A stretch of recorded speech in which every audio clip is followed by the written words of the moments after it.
नमस्कार मंडळी, कॉन्स्टेबल मंजूच्या आजच्या भागामध्ये आपल्याला असं पाहायला मिळतं की आता या ठिकाणी सत्या आणि मंजू तात्यासाहेबांना भेटायला आलेले असतात। तात्यासाहेबांनी त्यांना बोलवून घेतलं असतं।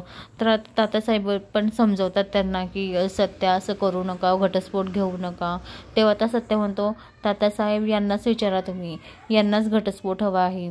तेव्हा आता मंजू म्हणते की हो तात्यासाहेब, आम्हाला एकत्र राहायचं नाही आहे, आमचं एकमेकांवर प्रेम नाही आहे, आम्हाला घटस्फोट घ्यायचा आहे। तेव्हा तात्यासाहेब म्हणतात, मंजू तू बोलतेस हे, तुमचं तर डोळ्यामध्ये दिसतंय मला की तुमचं एकमेकांवर किती प्रेम आहे। पण मंजू काही ऐकायला तयार नसते। तिला ते क्षण आठवत असतात की आईने कशी आईने कसं गळावरती साडी बांधून म्हणजे गळ्याला फाशी घ्यायचा निर्णय घेतलेला होता, हे सगळं तिला आठवत असतं।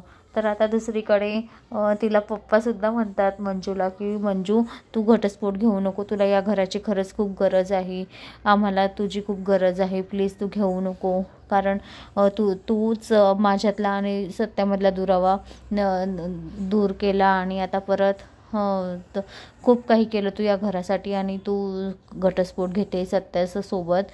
हे बघ, मला माहिती आहे की तू खोटं बोलते आहे, तुलाच घटस्फोट घ्यायचा नाही आहे, पण तू कोणाच्या तरी दबावाखाली येऊन घटस्फोट घेते आहे। तिला पप्पाही समजावत असतात, पण मंजूला काही ते मान्यच नसतं। मंजू ऐकायलाच तयार नसते, तिला फक्त तिच्या डोक्यात एकच असतं की घटस्फोट घ्यायचा आहे। तर आता दुसऱ्या दिवशी ते सगळे याच्यात आलेले असतात, कोर्टामध्ये आलेले असतात। तर आता सत्या मंजूकडे बघत असतो, कारण सत्याला बायकोच्या रूपामध्ये पाहायचं असतं, कारण नंतर आता घटस्फोट झाला तर वाघमारे कॉन्स्टेबल मंजूच्या रूपात दिसत जातील, बायकोच्या रूपात नाही दिसत जाणार, म्हणून आता सत्या मंजूकडे खूप प्रेमाने बघत असतो। तर आता सत्या तिला समजवायचा प्रयत्न करतो, हे बघा वाघमारे, कोणाचा दबाव आहे तुम्ही मला सांगा, पण तुम्ही घटस्फोट घेऊ नका। एका सहीमुळे आपले दोघांची जिंदगी, आपलं भविष्य खराब होऊ शकतं, त्याच्यामुळे तुम्ही आधी विचार करा।